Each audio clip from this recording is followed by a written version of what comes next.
hati. Saat teduh dimulai.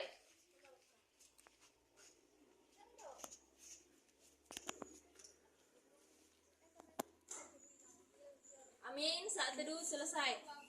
Kita bernyanyi. Hari ini merasa bahagia. Ayo diri. Adik semua berdiri. Ayo balik diri. Berdiri. Ayo balik diri. Ambil tepuk tangan. Tepuk tangan ya.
Kami memuji dan memuliakan nama-Mu Bapa.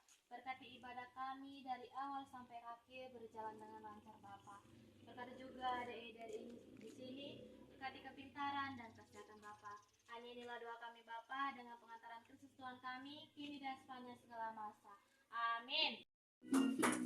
Kalau kau suka hati tepuk tangan. Kalau kau suka hati tepuk tangan. Kalau kau suka hati, mari kita lakukan. Kalau kau suka hati tepuk tangan. Kalau kau suka hati injak bumi. Kalau kau suka hati injak bumi. Kalau kau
segenap hatimu dan janganlah bersandar kepada pengertianmu sendiri. Amsal 3 ayat 5. Percayalah kepada Tuhan dengan segenap hatimu dan janganlah bersandar kepada diri sendiri. Amsal 3 ayat 5. Percayalah kepada Tuhan dengan segenap hatimu dan janganlah bersandar kepada pengertianmu sendiri. Amsal 3 ayat 5. Percayalah kepada Tuhan dengan segenap hatimu dan janganlah bersandar kepada pengertianmu sendiri. Amsal 3 ayat 5. Percayalah kepada Tuhan dengan segenap hatimu dan janganlah bersandar kepada pengertianmu sendiri. Amsal 3 ayat 5. Percayalah kepada Tuhan dengan segenap hatimu dan janganlah bersandar kepada pengertianmu sendiri. Amsal 3 ayat 5. Percayalah kepada Tuhan segenap hatimu dan janganlah bersandar kepada pengertianmu sendiri. Amsal 3 ayat 5. Percayalah kepada Tuhan dengan segenap hatimu dan janganlah bersandar kepada pengertianmu sendiri. Amsal 3 ayat 5. Percayalah kepada Tuhan dengan segenap hatimu dan janganlah bersandar kepada pengertianmu sendiri. Oke, semuanya tepuk tangan. Ayo tenangkan diri, kita mau mendengarkan firman Tuhan. Buka hatiku untuk firman-Mu. Ku ingin menjadi seperti Yesus. Berfirmanlah Tuhan, ku mau mendengar dan melakukannya setiap hari. Roh Kudus yang manis, tolong aku menuruti firman Tuhan. Roh Kudus yang manis, jadikanku anak Tuhan yang manis. Buka hatiku untuk firman-Mu.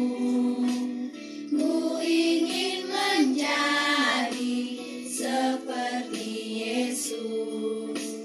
Berfirmanlah Tuhan, ku mau mendengar dan melakukannya setiap hari. Roh Kudus yang manis, tolong aku menuruti firman Tuhan. Roh Kudus yang manis, jadikanku anak Tuhan yang manis. Terima kasih Tuhan penyertaan-Mu buat kami. Kami telah berkumpul di tempat ini. Kami mau mendengarkan sebagian dari firman Tuhan. Tuhan buka hati dan pikiran kami. Biarlah kami Tuhan mengerti akan firman-Mu dan boleh kami lakukan di dalam kehidupan kami sehari-hari. Ampunkan kami Tuhan dari dosa kami. Layakan kami di hadapan Tuhan. Kami menyambut firman Tuhan. Kami siap mendengar dan merenungkan firman Tuhan. Amin. Amin. Halo. Hai. Halo. Apa kabar? Luar biasa. Yes, yes, yes. Oke, kita akan mendengarkan firman Tuhan. Ada yang tertulis di dalam Kejadian 28 ayat yang ke-10 sampai yang ke-15. Kejadian 28 ayat yang ke-10 sampai yang ke-15. Udah? Ya. Kejadian 28 ayat 10 sampai berapa Kak? 15. Sampai 15. Ini. Oke. Ini adalah cerita tentang Yakub. Nanti dibaca di rumah sampai ayat yang ke 22.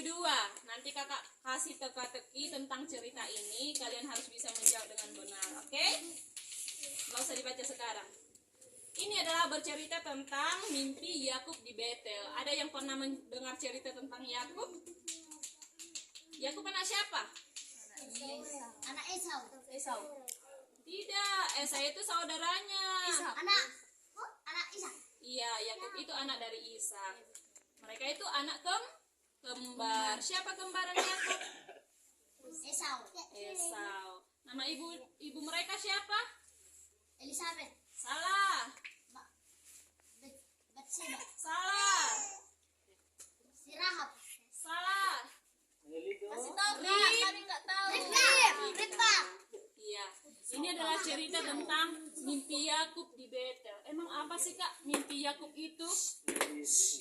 Dia ketika perjalanan dari Beersheba ke tanah milik, kalau itu dari mamanya itu manggil apa? Dia pergi ke rumah Laban. Mati itu lampu tadi. Ya, ketika perjalanan dia mengalami mimpi. Apa mimpinya? Dia bermimpi, dia melihat sebuah tangga yang sangat panjang yang menghubungkan antara bumi dengan surga. Di dalam buminya, di dalam mimpi itu, ketika dia melihat tangga penghubung antara bumi dengan surga, ada malaikat-malaikat yang turun. Dan di tangga yang paling ujung, dia melihat Allah. Kok dia bermimpi seperti itu, Kak?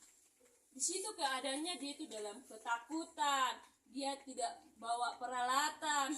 Dia dalam kesepian. Dia tidak punya teman. Dia perjalanan dari Beersheba. Tempat mereka itu namanya apa? Beersheba. Dia disuruh ke kampung saudara dari mamanya. Kenapa dia disuruh? Dia itu sedang terancam karena dia itu telah melakukan banyak kesalahan. Apa kesalahannya, Kak? Yang pertama, dia itu membohongi ayahnya. Yakub dan Esau mereka adalah anak kembar. Yakub ini anak kesayangan dari ibunya Ribka, sedangkan Esau ini anak kesayangan dari ayahnya Ishak. Jadi Ribka ini sangat menyayangi Yakub. Ketika dia membohongi ayahnya, apa yang dibohongi? Ketika itu ayahnya yang sudah tua Ishak ingin memberkati anaknya Esau. Sebenarnya anak pertama itu Esau. Esau itu memiliki kulit yang berbulu. Tapi ketika ayahnya Esau ini bekerja berburu, sedangkan Yakub di rumah aja dia tinggal, dia tidak kemana-mana, dia tenang. Ketika ayahnya menyuruh Esau pergi untuk berburu, katanya, aku udah tua, aku mau memberkati engkau, ambillah bagiku buruanmu, hasil buruanmu yang terbaik, masalah enak. Setelah itu aku akan memberkati engkau, aku akan memberikan berkat-berkat kepadamu, memberikan harta. Ketika itu ibunya mendengar, dikasih tahu sama anaknya Yakub, bapakmu mau memberikan berkat sama abangnya. Bagaimana kalau kita menipu ayahmu saja? Biar aku yang mengambil hewan peliharaan dari punya kita, nanti ku masak enak. Kau berpura-pura aja menjadi si Esau, karena bapakmu tidak bisa melihat lagi. Bagaimana Bu aku bisa menipu ayah sedangkan aku ini tidak berkulit berbulu seperti Esau, katanya. Nanti ibu mengambil pakaian abangmu itu yang kamu pakai supaya ayahmu tidak curiga. Dia tidak nanti melihatmu lagi karena dia sudah tua, dia sudah ragu. Dia melakukannya, padahal Esau pergi untuk berburu, sedangkan Yakub dia sudah memiliki niat untuk membohongi ayahnya. Ibunya mengambil peliharaan mereka, dimasak dengan enak, terus disuruhlah Yakub memakai pakaian Esau yang berbulu itu supaya ayahnya tidak curiga. Dibawalah yang makanan ini. Ayah katanya, iya siapa? Aku Esau, aku sudah membawa pesanan ayah katanya. Dibawa makanan itu.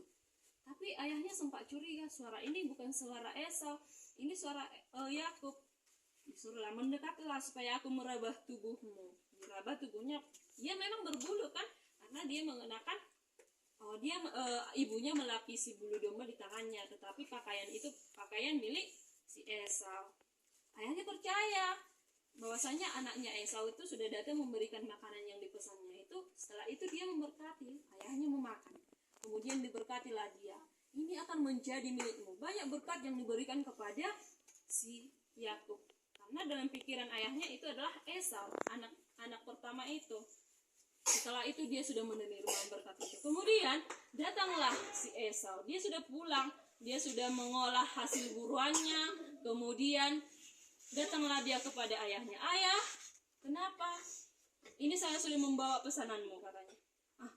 Aku kan sudah memakan hasil buruan dan hidangan yang sudah kupesan.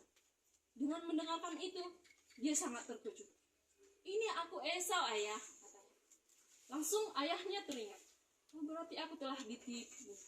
Aku telah dibohongi bahwasanya yang kumakan itu adalah masakan dari hidangan dari si siapa? Yakub. Dia mulai sadar. Dikasih tahunya, saya telah memakan hidangan dari saudaramu si Yakub katanya.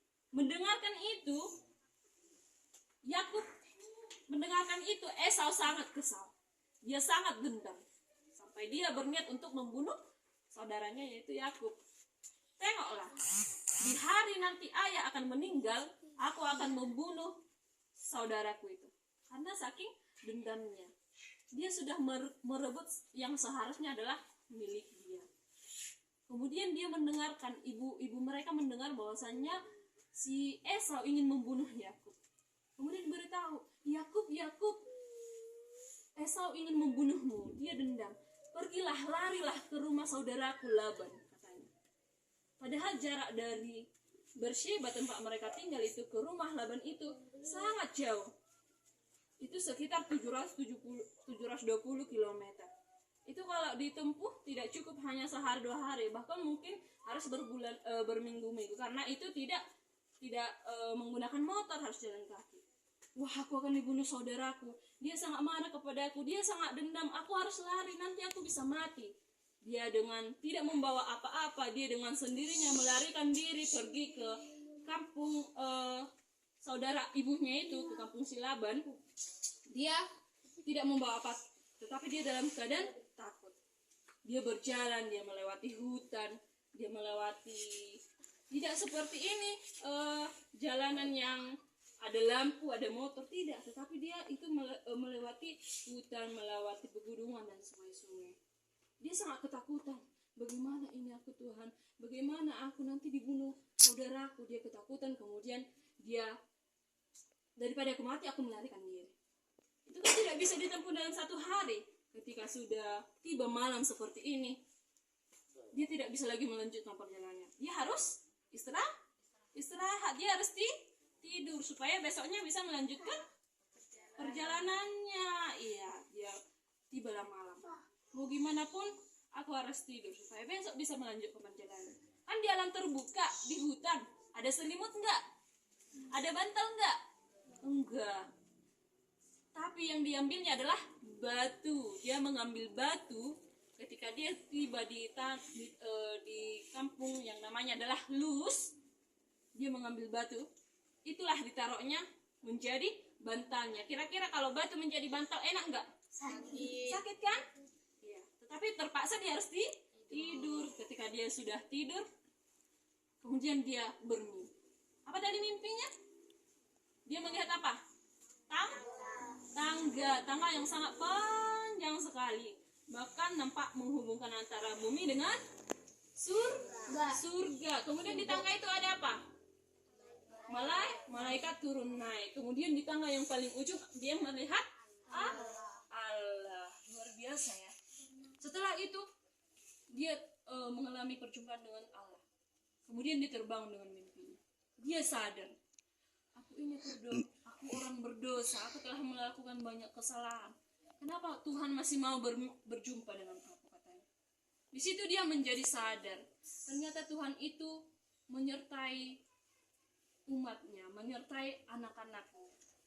Aku sendiri yang berdosa diberkati. Adapun yang menjadi tema kita hari ini adalah Tuhan penolongku. Dia menjadi sadar, walaupun aku telah melakukan banyak dosa, ternyata Tuhan masih dekat kepadaku. Dia masih mau melindungi aku. Dengan dia mengalami perjumpaan dengan Allah, dia menjadi sadar bahwa Tuhan juga menyayanginya. Sehingga dia yang awalnya melakukan banyak dosa, dia menjadi sadar dan ia menjadi berjanji akan setia kepada Allah. Dia berjanji setia kepada Allah. Kemudian batu yang tadi dipakainya sebagai alas kepalanya itu digunakan untuk mendirikan tugu. Itu karena dia menganggap bahwa tempat itu adalah tempat Allah. Kemudian dia mengganti nama tempat itu yang awalnya adalah Luz, dia mengganti menjadi Betel. Tadi di judulnya itu mimpi Yakub di Betel. Digantinya. Ini adalah tempat Allah katanya. Aku mendirikan tugu ini pertanda bahwa Tuhan ada di tempat ini. Kemudian kalau kita nanti membaca sampai ayat yang ke-22, dia juga berjanji, kalau Tuhan memberkati aku sampai ke tanah saudara ibuku Laban dan aku bisa kembali kepada Allahku, kepada ayahku, aku akan memberikan 1/10, berarti 10%. Aku akan memberikan 10% dari yang kumiliki kepada Allah. Nah, dari firman Tuhan ini kita belajar yang pertama tentang perjumpaan dengan Allah, perjumpaan dengan Tuhan. Ada banyak tokoh-tokoh Alkitab yang pernah mengalami perjumpaan dengan Allah, termasuk dari ayah Yakub tadi siapa? Ishak juga pernah mengalami perjumpaan dengan Allah. Kemudian ayah Ishak siapa? Siapa yang tahu? Abraham. Banyak tokoh Alkitab yang juga mengalami perjumpaan dengan Allah. Lalu Kak, kita bisa nggak berjumpa dengan Allah? Tuhan memiliki cara yang beragam untuk berjumpa dengan kita. Termasuk yang pertama berdoa. Kalau kita berdoa dengan iman dan kepercayaan, Tuhan juga akan memilih kita untuk berjumpa dengan kita. Kemudian Tuhan juga mau berbicara kepada kita melalui apa? Melalui firman-Nya.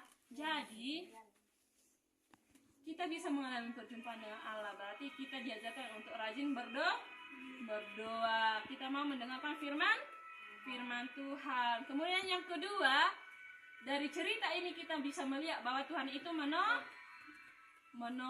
Tuhan itu memberkati. Berarti kalau Tuhan menolong kita, Tuhan memberkati kita, kita tidak perlu lagi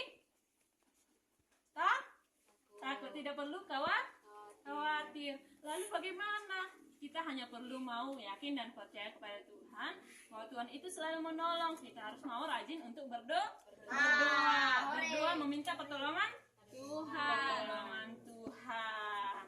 Oke, berarti adik-adik sekalian, melalui firman ini kita bisa belajar bahwa Tuhan itu menolong.